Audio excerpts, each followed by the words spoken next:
भगवान श्री कृष्ण को बैठा। जीवन रथ के सारथी है श्री कृष्ण। कथा का मेन उद्देश्य है जीवन रथ के सारथी कौन है? श्री कृष्ण।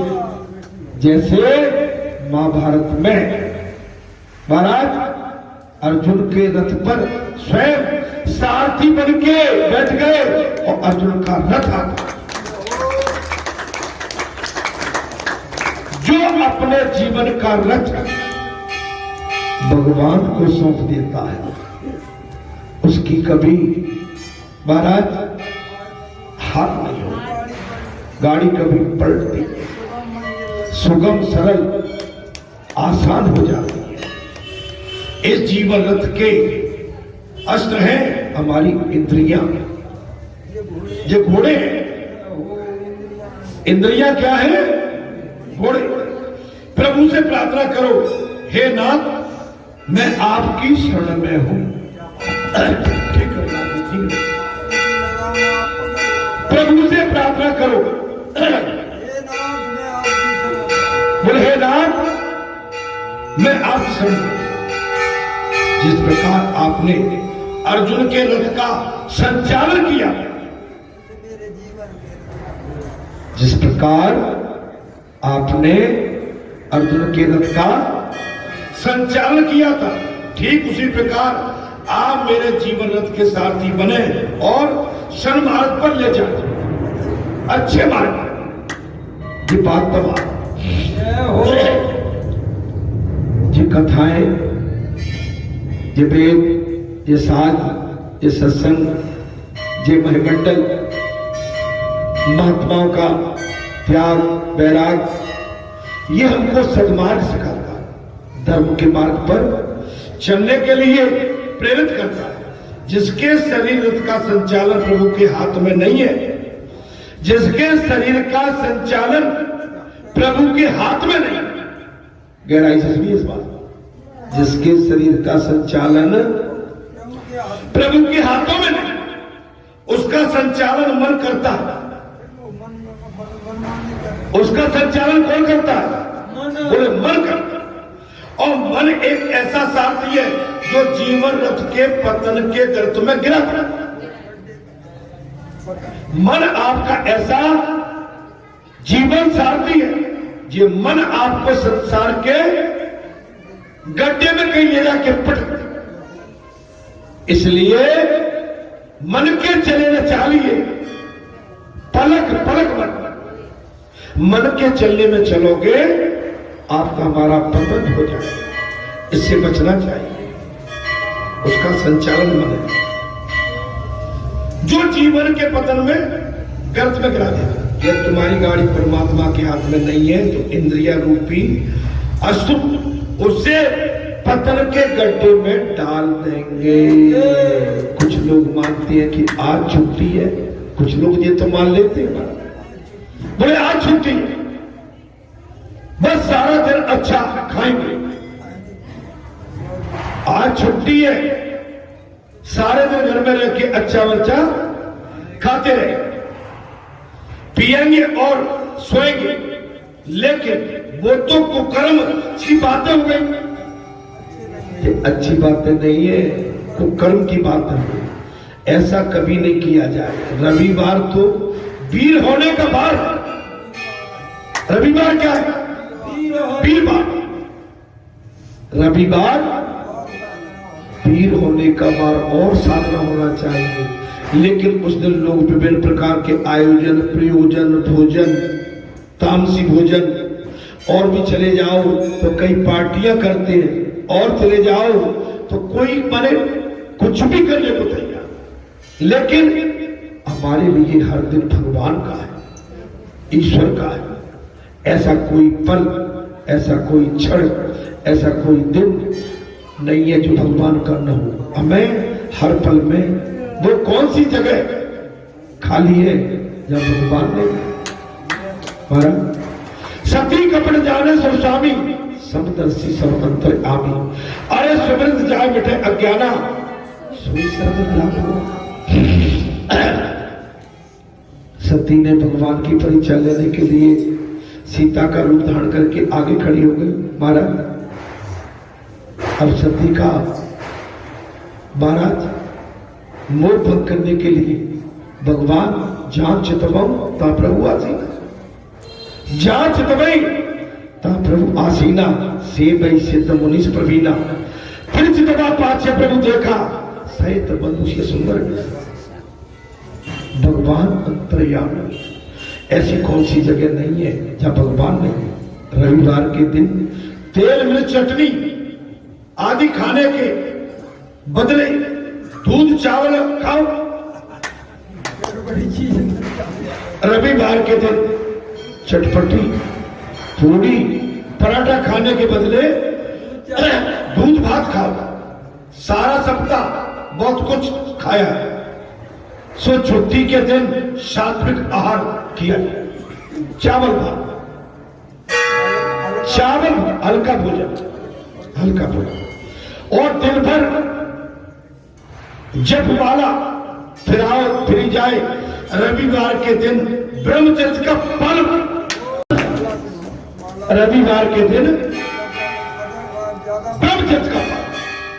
अच्छा, रविवार को लोग एंजॉय आनंद जीवन जीने के लिए मानते हैं, लेकिन कथा ये कह रही है रविवार के दिन सात्विक बन के रहो, हल्का भोजन, तामसी भोजन नहीं, माला जपो और रविवार के दिन पूर्णतः ब्रह्मचर्य का पालन करो। रविवार के दिन ग्रस्त कथा श्रवण करने चला तो उसका पुत्र रोने लगा। एक दिन की बात है, रविवार के दिन एक ग्रस्त कथा श्रवण करने को चला, उसका पुत्र रोने लगा। पत्नी ने कहा, ये बच्चा जब रो रहा है तो तुम्हारा कथा में जाना ठीक नहीं। बच्चा रो रहा है, पत्नी बोली तुम्हारा कथा में जाना ठीक नहीं। उसे रोता हुआ छोड़कर कथा में जाओगे तो कौन सा पुण्य कमाओ।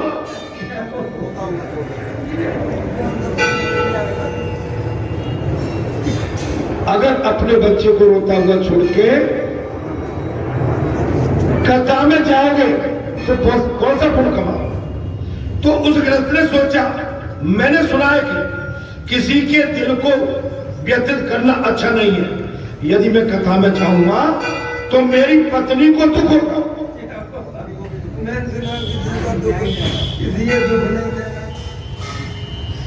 उधर बच्चा रोने लगा। पत्नी ने कहा मत जाओ, बच्चा रो रहा है। उसके मन में भी भाव आ गया कि जब पत्नी कह रही है रुक जाओ तो किसी को दुख नहीं देना चाहिए। महाराज, मेरी पत्नी को दुख होगा। उसने ऐसा सोचकर कथा में जाने की बात छोड़ दी।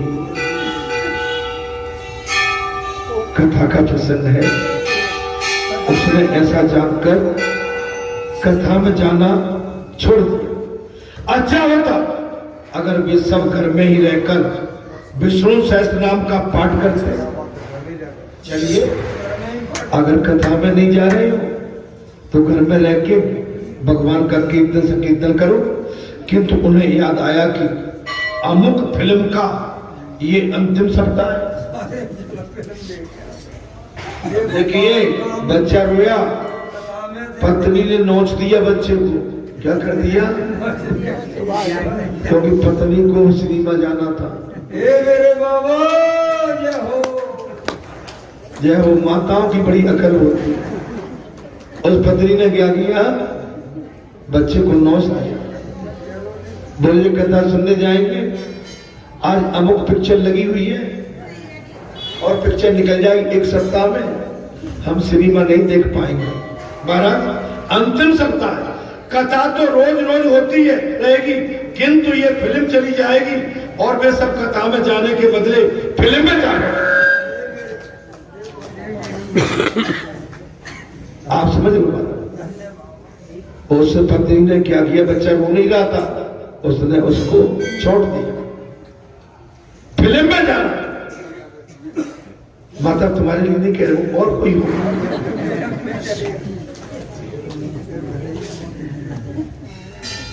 पति पत्नी का संबंध केवल विलासता के लिए नहीं है, भोग भोगने के लिए नहीं है। प्रभु भजन के लिए भी गृहस्थ जीवन में काम सुख नहीं, भागवत सेवा ही मुख्य है। गृहस्थ जीवन में काम सुख वासना नहीं, भगवान की सेवा करना मुख्य है। मनुष्य के जीवन में भोग को नहीं, भगवान की ही प्रधानता होनी चाहिए। मनुष्य जीवन में विलासता नहीं, भोग नहीं, भगवान की प्रधानता होना चाहिए। गाड़ी किसी टेढ़े मेढ़े रास्ते पर जाते ही उलट जाती है। अगर हम भगवान को छोड़ देंगे, सत्संग को छोड़ देंगे, धर्म मार्ग को छोड़ देंगे, नीति मार्ग को छोड़ देंगे और अन्न बन सत बन के अगर इधर उधर घूमने लगेंगे तो हमारे जीवन की गाड़ी पलट जाएगी। भगवान को तो गाड़ी के नीचे नहीं, भगवान को तो गाड़ी के ऊपर बिठाना चाहिए।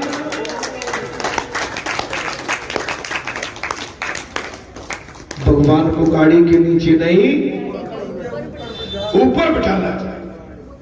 अर्थात यशोदा जी ने भगवान को तो गाड़ी के नीचे रख दिया और दूध दही माखन आदि सांसारिक भोग पदार्थ गाड़ी में रखा। उन्होंने भगवान को गौड़ स्थान दिया और सांसारिक भौतिक पदार्थों को मुक्त, तो सारी गाड़ी उल्ट गई। तुम्हारे जीवन में काम सुख प्रधान बनेगा यदि हमारे जीवन में काम सुख प्रधान है और भगवान गौड़ है, तो तुम्हारा जीवन भी, तुम्हारे जीवन का रथ भी उलट जाएगा, अपने जीवन का रथ उलट जाएगा। आप भगवान को सर्वश्रेष्ठ माने और मानते हैं। कथा ये नहीं, आप पर नहीं कह रहा हूं, आप सभी भगवान को सर्वश्रेष्ठ मानते हैं और भगवान को सर्वश्रेष्ठ मानते रहे हुए तो आपके जीवन की गाड़ी कभी उल्टेगी नहीं।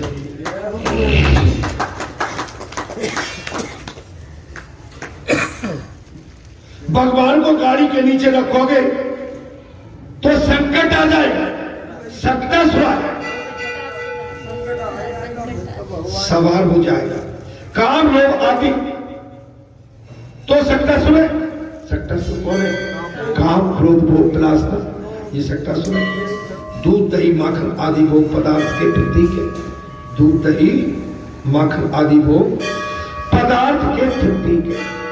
जिसके जीवन में भौतिक पदार्थ की प्रधानता है, जिसके जीवन में भौतिकवाद, चमक दमक, वासना, उसके जीवन की गाड़ी में संकटासुर सवार हो जाए। संकट ही संकट। भगवान को एक पल के लिए भी नहीं भूलना चाहिए। आपके माध्यम से, आपके सहयोग से, आपकी सेवा भाव से अभी इतना बड़ा कार्यक्रम संपन्न हुआ, इसको हमेशा याद करते रहिए, सेवा भाव रखिए, इसके क्षणों में अनुराग रखिए। अपने जीवन को हम आप सब मिलकर धन्यवाद। आपके हमारे जीवन में ये जो आनंद आया, भरपूर आनंद, अंतिम सांस तक ये आनंद हमारे जीवन में बना रहे। दाम्पत्य, दाम्पत्य हमारे पारंपरिक जीवन में धर्म का ही प्रधान होना चाहिए। आपके जीवन में गृहस्थ आश्रम में भी धर्म आपका मुख्य माने प्रधान हो। हमारे आपके जीवन में दाम्पत्य गृहस्थ आश्रम में हमारा जीवन धर्मार्थ होना चाहिए। पत्नी को काम पत्नी नहीं, धर्म पत्नी कहा गया। क्या कहा गया हमारा? दाम्पत्य जीवन में पत्नी को काम पत्नी नहीं, धर्म पत्नी कहा गया। प्राथमिकता का धन और काम सुख को भी नहीं, धर्म को दी जाए। काम सुख को नहीं, धर्म को दी जाए।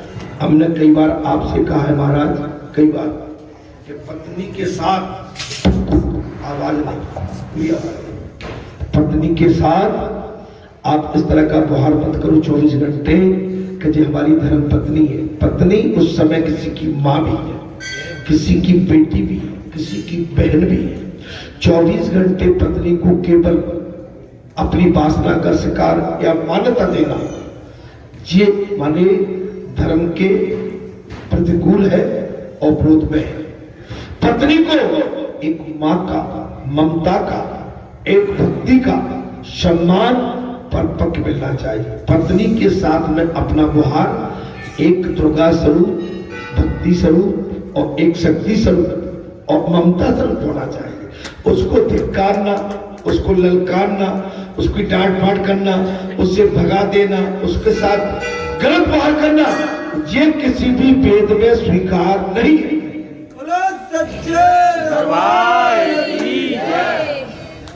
अपनी आपकी धर्म पत्नी के बगैर आपका हमारा संसार अधूरा है। जब आपकी धर्म पत्नी आपके घर में होती है तो घर भरा भरा सा लगता है। वो कई 2 घंटे 4 घंटे के लिए कहीं कीर्तन में, किसी कथा में या किसी मोहरिकता में, कहीं जैसे किसी के यहाँ कोई कार्यक्रम है, आप देखिए आपके घर की दुर्गति कैसी हो जाती है। ये लक्ष्मी है, इनसे घर घर नहीं, इनसे संसार आबाद है, पूरा संसार आबाद। धन को ही सब कुछ मान लिया है, तब से जीवन में शांति गायब हो गई। कथा में प्रसंग आ गया, धर्म छोड़ दिया, धन को प्रमुख मान लिया, हमारे घर की शांति चली गई। धन को मुख्यता देने से सदाचार चला जाता। आप धन को प्रमुख मानते हैं, धन आवश्यक है, धन आवश्यक है, लेकिन सब कुछ नहीं। धन जीवन के लिए आवश्यक है, लेकिन सब कुछ नहीं। ज्यादा धन कमाओगे दूसरों के लिए, समझ ले, ज्यादा धन कमाओगे दूसरों के लिए, कम धन तब कमाओगे अपनों के। कई ऐसे आप देखिए धन बहुत है, लेकिन जाने के बाद वो सब गड़बड़ कर पड़ा, झगड़े का एक सेंटर बन जाता है। धन की अपेक्षा संयम, सदाचार ही अधिक सुखदायी है। धन की अपेक्षा संयम रखिए और सदाचार ही अधिक सुखदायी होता है। संयम रखिए, सदाचारी बनिए। धन आवश्यक है, लेकिन सब कुछ नहीं।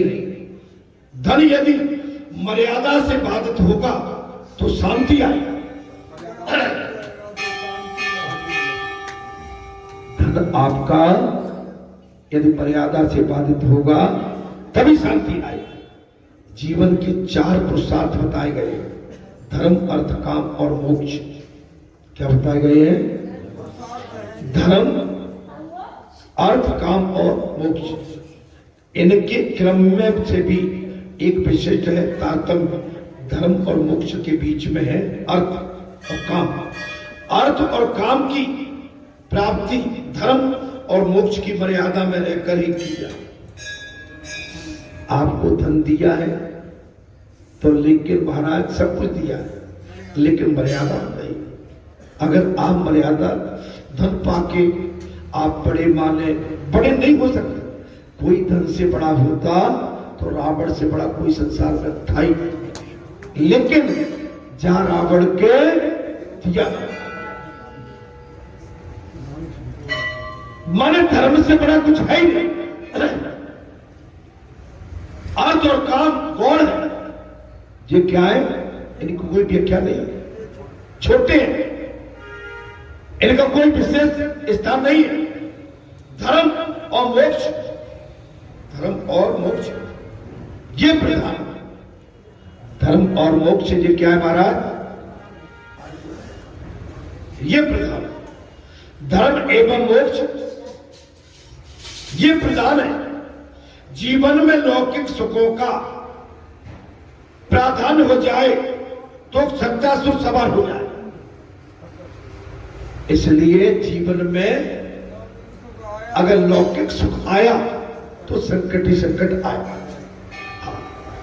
एक संत के मत अनुसार सक्टासुर वध की लीला के समय श्री कृष्ण की महाराज वह 108 दिन की थी। भगवान की आयु थी भगवान की आयु कितनी थी? और इधर शक्तासुर की आयु कितनी है? उनकी शक्तासुर की भी है। और भगवान की आयु कितनी है? 108। जब आपके सिर पर शक्तासुर सवार हो जाए तब 108 मोतियों की माला लेकर भगवान का जाप करें।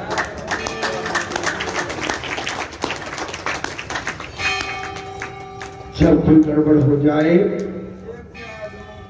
आप भगवान की माला लेके 108 माला का जाप करें। लौकिक व्यवहार को प्रधानता तथा श्री कृष्ण को गौरता देते ही काम क्रोध लोभ मोक्ष आदि शक्तासुर आ सकते हैं।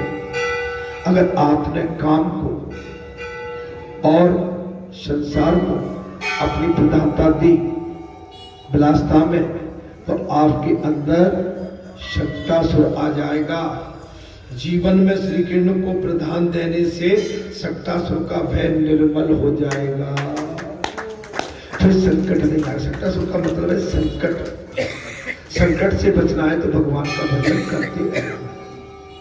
कुछ लोग कहते हैं कि कथा श्रवण के बिना ही यौवन गंवा दिया। कुछ लोग कहते हैं कथा श्रवण न कर पाए और पूरा जीवन हमने गला दिया। अब ये शक्तासुर नीचे उतरने का नाम नहीं लेता। संसार का जो संकट है मोह माया अब ये नीचे उतरने का नाम नहीं लेता। श्री कृष्ण शक्तासुर का वध करते हैं। श्री कृष्ण क्या करते हैं? जब भगवान से आपका जीवन जुड़ जाता है इसका वध कर देते हैं। तब तुम्हें हृदय पर कृपा क्रोध लोभ और मोह रूपी शक्तासुर सवार हो जाए तो आपको इससे बचना चाहिए। माला के साथ संबंध नहीं हो पाएगा तो शक्तासुर सवार हो जाएगा। भगवान के भजन में यदि हमारा मन नहीं लगेगा तो फिर आप पर संकट संसार के आ जाएंगे। मतलब अपनी क्या किया है अब आता है। तृणाव्रत का वध प्रसंग किसी एक दिन यशोदा जी श्री कृष्ण अपनी गोद में बिठाकर दुलार करते। उस समय तृणाव्रत को मारने के लिए भगवान ने अपना भजन बढ़ा दिया। माता यशोदा अपनी गोदी में लिए लाला को और धृतराष्ट्र को मारने के लिए भगवान ने माता यशोदा की गोदी में अपना वजन बढ़ाया। यशोदा भार को न सह सकी तो कन्हैया को जमीन पर बिठा दिया। यशोदा जी भार भगवान का बड़ा तो नीचे उतार के रख दिया। हमारे आज तो बैठे थे चले गए वो बैठे। जब भगवान श्री कृष्ण को नई सड़क से लेके आए थे तो कहा कि नहीं भाई हम तो रख लेंगे। तो भगवान ने इतना वजन बढ़ा दिया कि पसीना छूट गया। और यहाँ पर भी बात वही हो रही है कि तृणासुर को मारना था। भगवान कन्हैया ने अपना यशोदा माता की गोद में भजन बढ़ा दिया और भजन पढ़ते देखकर माता यशोदा को भजन लगा है और उतार के उन्हें जमीन में रख दिया।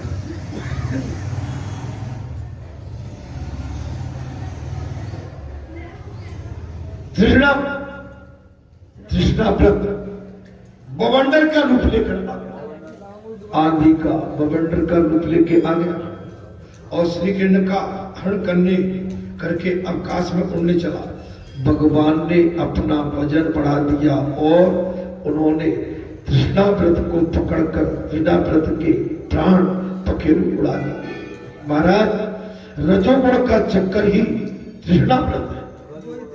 रजोगुण मैं राजा बवंडर ऊधम हंकार हाहाकार बवंडर ये कौन है? तृष्णाव्रत।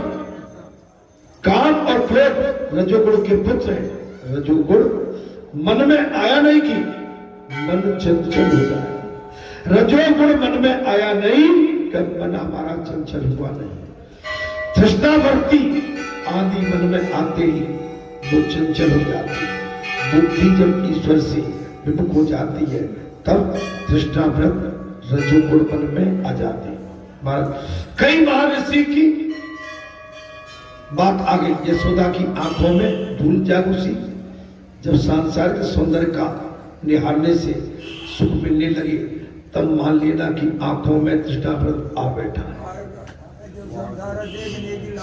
जब संसार को देखने लगे तो ये मान लेना कि इस समय हमारे ऊपर तृष्णाव्रत आ बैठा है। और फिर भगवान दर्शन नहीं देते। कन्हैया धीरे धीरे महाराज बड़ा होने लगा, घुटने के बल चलता हुआ गौशाला में भी पहुंच जाता था।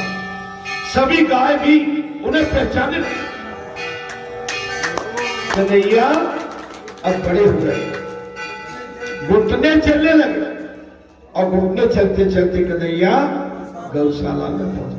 कई महर्षि भी गौ का अवतार लेकर गोकुल में आ बसे थे। एक छोटा सा बछड़ा था, वो भी छोटा था और कन्हैया भी छोटा था। कृष्ण उसे अपना दोस्त मानते थे। वो बछड़ा महाराज हम्मा हम्मा करता, अम्मा हम्मा, तो लाला बोलता था भैया भैया। लाला क्या बोलते थे? बोले भैया। कन्हैया उस बछड़े से अलग होते ही नहीं थे। गाय भी आनंद वेश में बछड़े को भूलकर कन्हैया को चढ़ने लगी। अपने बछड़े ने छोड़ दिया। गौ माताएं, गौ माताएं बाकी बहुत ताकत, बहुत जोर से बोलना पड़ता राकेश। नहीं है बिल्कुल नहीं, आवाज थोड़ी सी। कन्हैया उस बछड़े से अलग होता ही नहीं। गाय भी आनंद वेश में बछड़े को भूलकर कन्हैया को छाड़ने लगी। यशोदा को विश्वास होने लगा कि गाय की सेवा की है, जिसके फलस्वरूप उसने आशीष से हमें पुत्र मिला है। जो गाय की सेवा करेगा उसे अवश्य पुत्र मिलेगा। जो गाय की सेवा करेगा उसे अवश्य